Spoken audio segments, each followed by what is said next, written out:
Hello, Creative Hearts. We are back with our project for month 11 of our 12 months of wholeness through creativity, where we're making beauty from ashes and bringing pieces together to create peace through a different creative project and techniques every month. There are no artistic skills required to do these projects. They use simple supplies and build upon each other, and I try to make them things that can be done really quickly and simply. We like to keep it simple, sister. So, as I said, this is month 11, so next month will be our last project in this series. And after the year is done, these projects will be going away. So take advantage of this free course while you have the opportunity over the next couple of months. Catch up on the ones that you haven't done yet and get them finished. As you can see, this month's project is a little mini milk carton. And we are going to use this as place cards for our Thanksgiving table. As I said in the blog, it doesn't matter if you have 2 or 20 coming to your Thanksgiving dinner. You can make these cute little boxes as place cards for each person at the table. And I like to add some blessing mix into these that explain a little bit about the things we're thankful for. You can see the ingredients for the blessing mix on the blog that goes with this project, and make that and put a little bit in each one.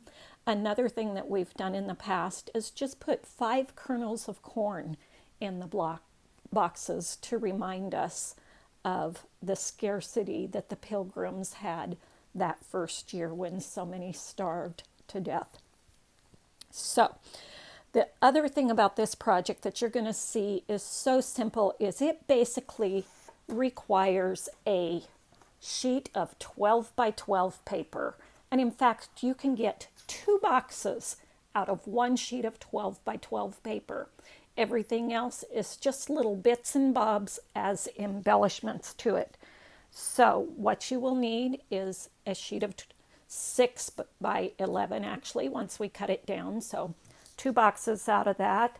Then you'll need a contrasting plain cardstock. You'll just need a small bit of that, and then a light neutral piece of cardstock to do it the way that I've done and I'm going to show you today. But as you notice, if you've got a very pretty paper, you may not want to put any decorations on it, depending on what you're using it for.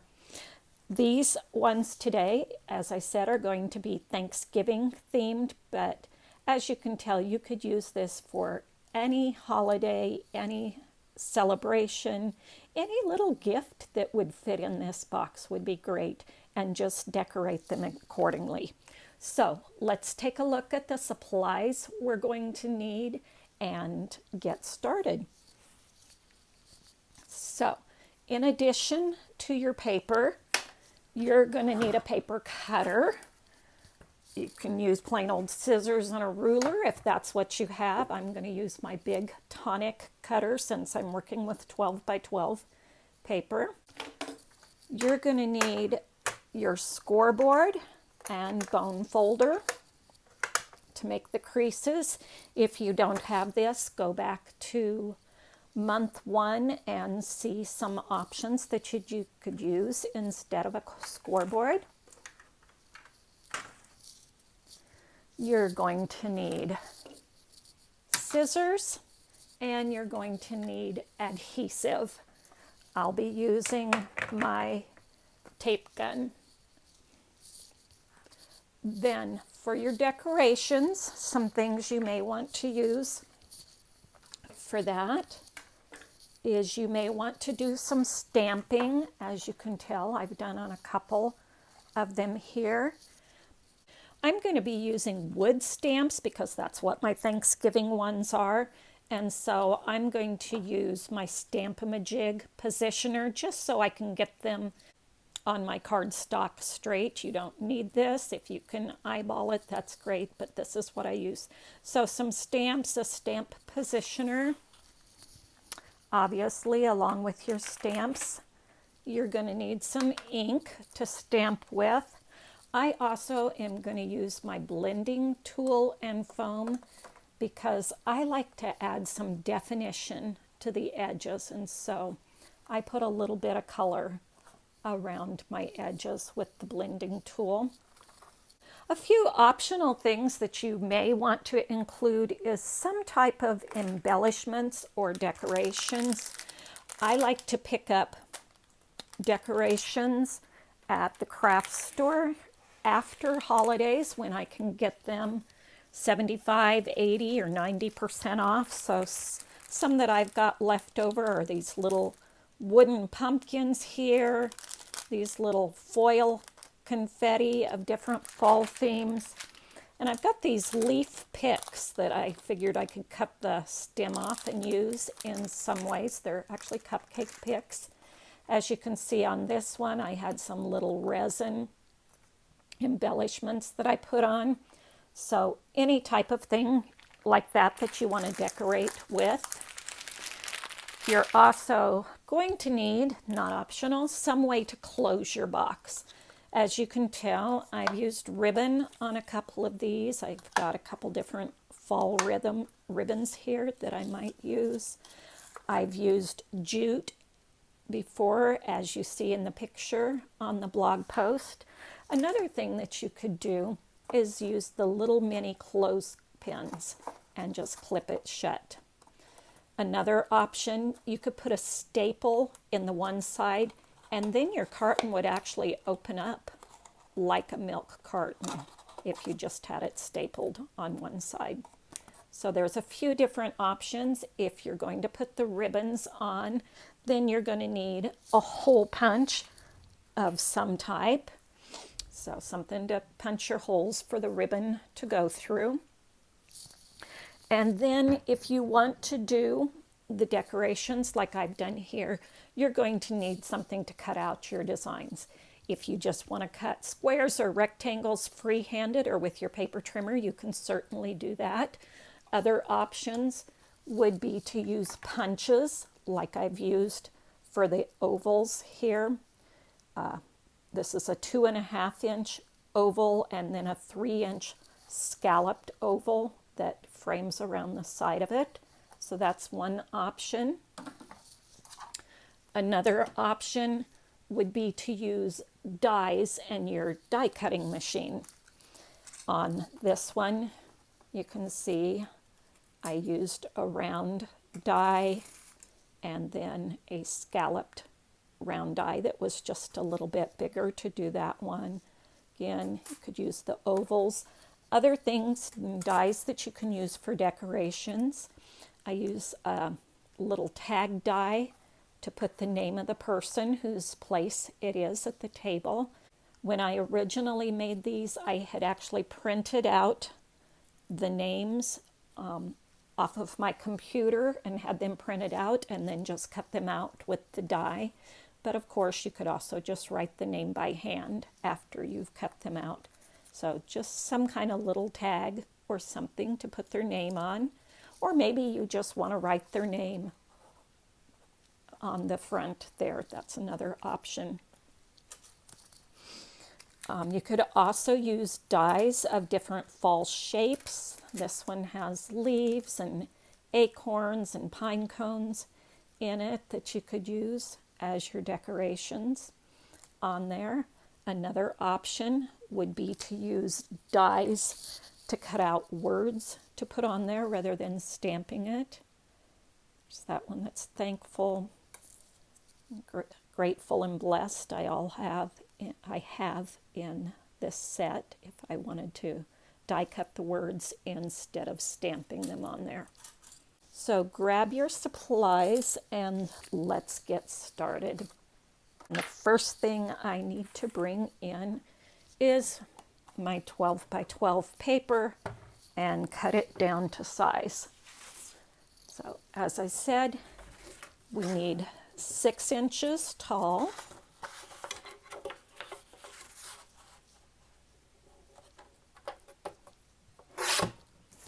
and 11.5 inches. So we're going to cut just a little bit off of the side This little scrap may seem like nothing much left over and just trash, and of course you could do that, but you'll be amazed at how many ways you can use just little strips like this in other projects. So we have our paper cut to 11.5 by 6. Move our cutter out of the way and bring our scoreboard in. And we are going to put the 11.5-inch side along the top. If your paper had a pattern design, you would want it facing properly with the top up along the top here. We are going to score at 2 3/4 inches, 5.5 inches, and 8 1/4 inches, and 11 inches. Then we're going to turn our paper so that the bottom is along the left side, and we are going to score at 1.5 inches, and then at 3 3/4 inches, and then at 5 3/8. That's our only kind of funky measurement, but I went with that rather than 5.5 just because I like the look of the 5/8 inch little fold here. I think that's a better size than 3/4 or 1/2. So that's why that one is a little bit different. Okay, so then you're going to fold on all your score lines and burnish them with your bone folder.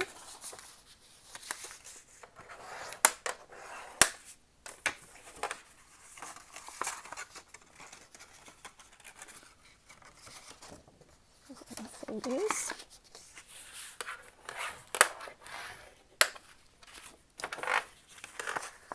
And you want to do this for both directions, and you want them creased really well.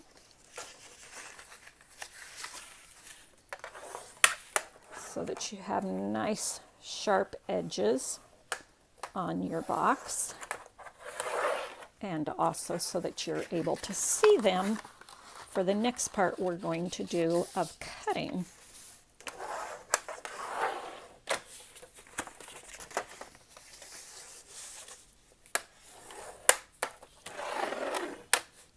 And then next we're going to cut our little flaps on the bottom of the box.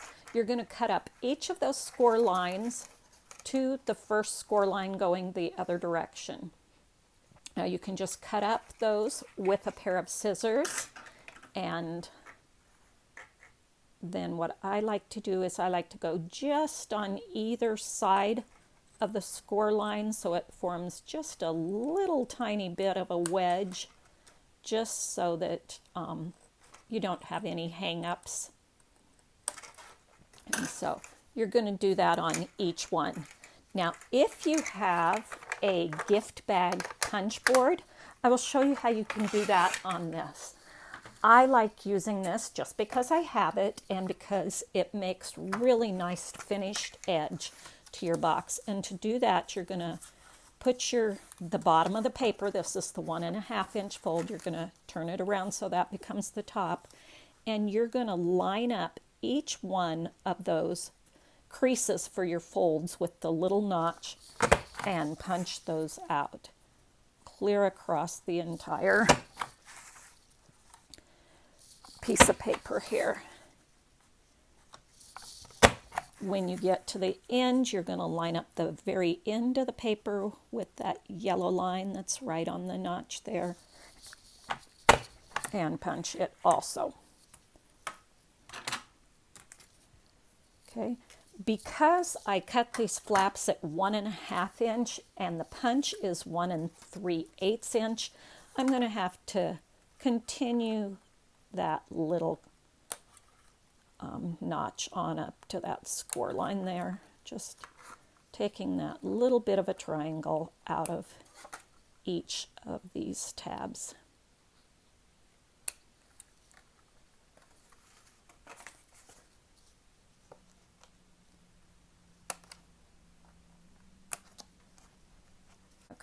And then whether you used the punch board or scissors, you're going to cut this little tab off of the end, this little 1/2 inch tab. And again, I take it just over the score line and make a little wedge there, just so it folds nicer and we don't have any buckling. Okay, so that's what our paper looks like, and we are actually almost done here. We're going to do one more thing, and that is to make our center creases where this tucks in. To do those, fold over your far left one in half, just fold the edge right over to that fold line and make a little crease just on that top section before the first fold. Then you're going to fold from the corner of this score line up to that little fold you just made there. These creases don't have to be quite as defined since they're going to be hidden inside of your box. If you wanted to use a ruler and your bone folder to do this, you certainly could. But I just do it this quick and easy way of just getting this basic triangle folded in there, coming to that point. Okay, so you've done it on the far left one, and then you're going to skip the next one and go in to that second one from the right end again. First thing we're going to do is fold the little edge at the top there, and then we're going to fold the little triangles from that point to this point.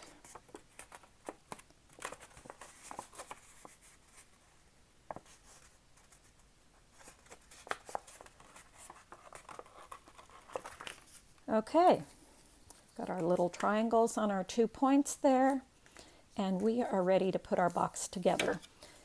You need to use your adhesive right along that folded edge of that 1/2 inch piece from top to bottom. Then you're going to fold your box in half and you're going to lay it down right on that edge. It's going to come right up to that edge and seal your box into the square shape. Now for your bottom flaps, you're only going to need adhesive in 2 places, and that is, okay, let's show you what we've got here. This is where we folded over, so then I folded these 2 up. I'm going to put adhesive along the bottom of that left tab, and then the bottom, which looks like the top of the far right one. That's the only 2 places we need adhesive to put this together.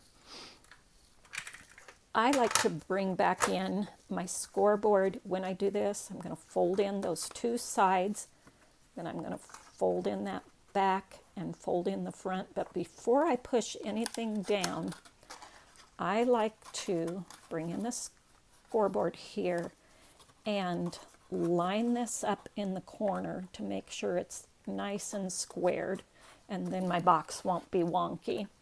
And then I just take a ruler or my bone folder and rub it over the bottom to make sure that that adhesive is sealed well. And there's my box all put together. Those folded triangles are going to help that fold right in, and then your top is going to come together there. So there is the basic box, completely finished. If you're going to use a clothespin, all you need to do is clip that on the top. If you're going to add the ribbons to tie it, then you can bring in your hole punch and line it up however you want those holes to be and do your punches. If I'm doing that, I usually like to take a ruler and a pencil and mark where I want those to be, like an inch in from each side and halfway down, and then I punch them. So let's move on to some ways that we can decorate our boxes then. As I said, you only need a couple other small pieces. This is far more than we're going to need, but a couple other pieces of cardstock. And one way we can do this is the 3-inch scallop piece. And I'm just going to punch a background from that one. I'm going to use the 2.5-inch oval piece. And punch from the light color here.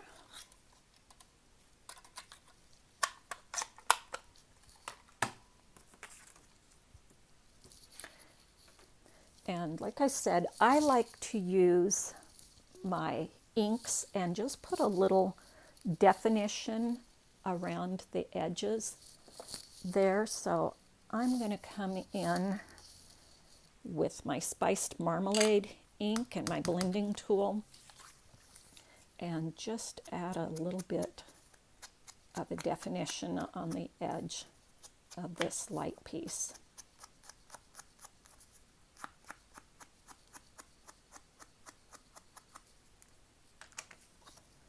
Now, I've used my die cut machine to cut out the word thankful here, and I'm going to use my Xyron sticker maker to put that on.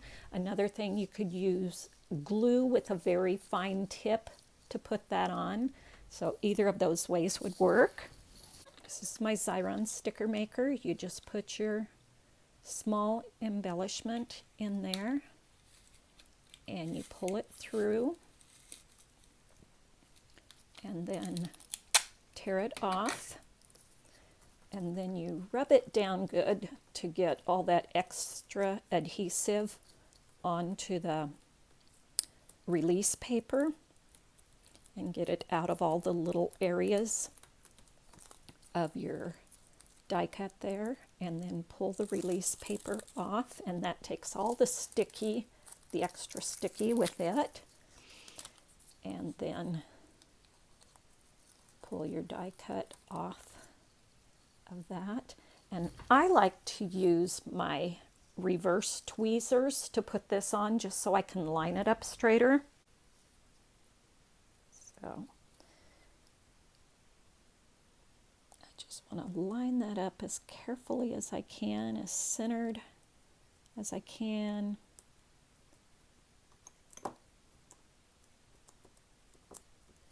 And then I go over it with my fingers because there was a little sticky still that I want to get off of there. And then I can use my tape runner to hook it to the background piece there.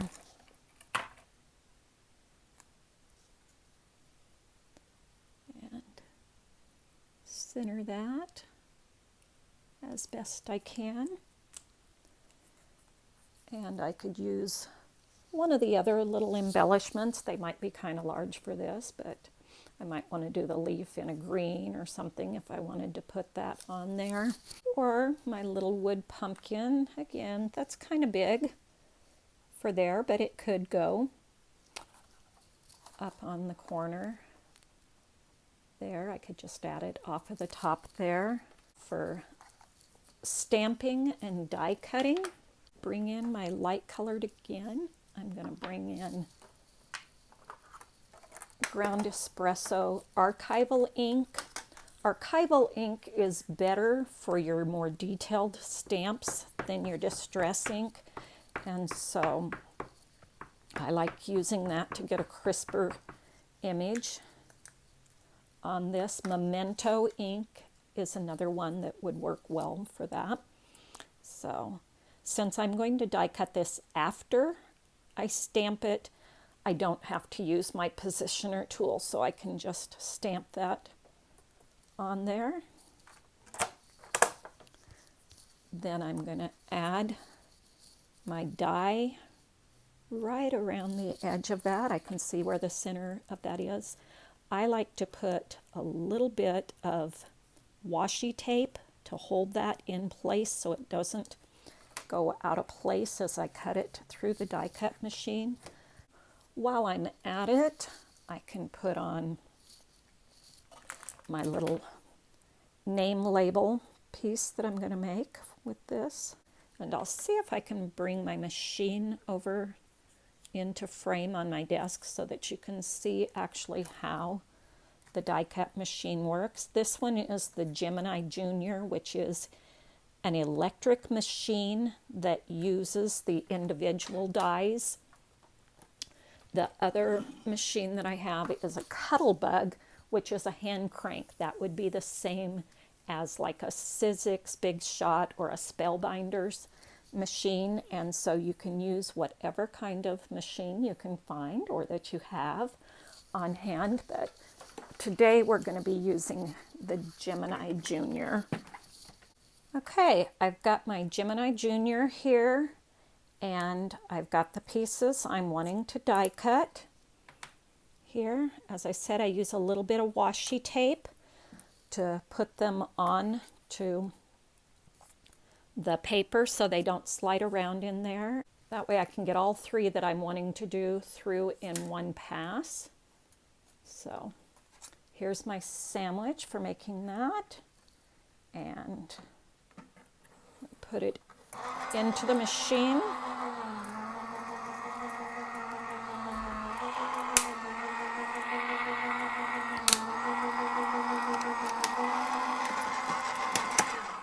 And out come your cut pieces.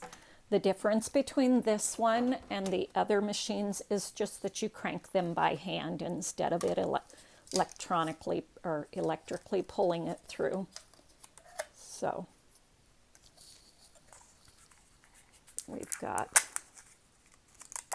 our little scalloped edge circle there. We've got our little tag to put the name on. And we've got our little stamped piece here. So let's move the Gemini back out of the way.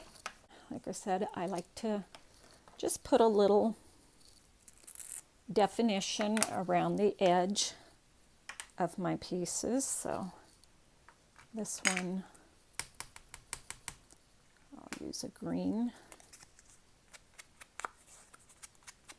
And you can come in as far as you want, or you can do just the very, very edge, just however you like the design to be. You could even come in all the way if you wanted and color the whole background that color. I'm going to come in about as far as my little wreath is there. I think I'll just use that same green around my tag here. Then again, using my tape gun,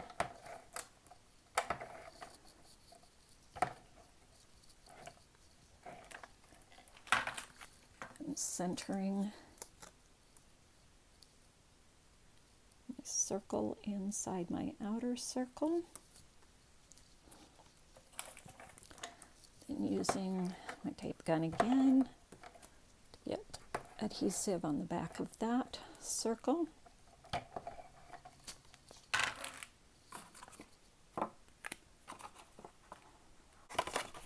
Your box is open so you can put your hand inside to make sure that's stuck down really well.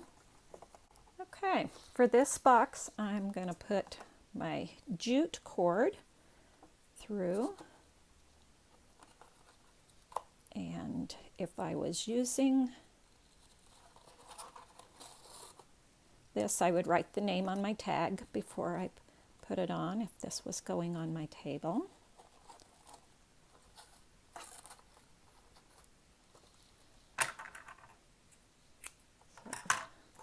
cut my jute, thread my tag on, and then tie it in either a knot or a bow.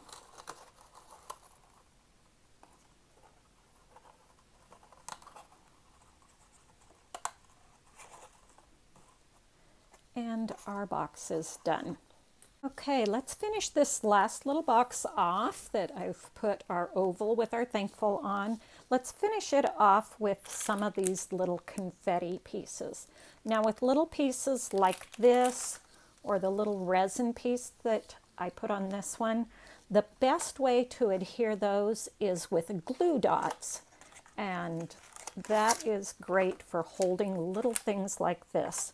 So let's take some glue dots here, and you just press your embellishment into the dot and then lift it up off of the release paper.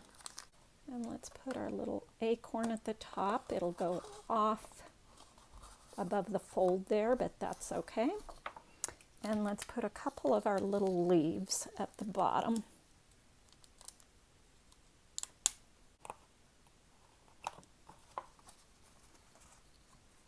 Again, we can secure those by pressing from the inside. And I'll just add a little clip to this one. Even if we're using a clip, we could even just put the little name flag right up at the top like that.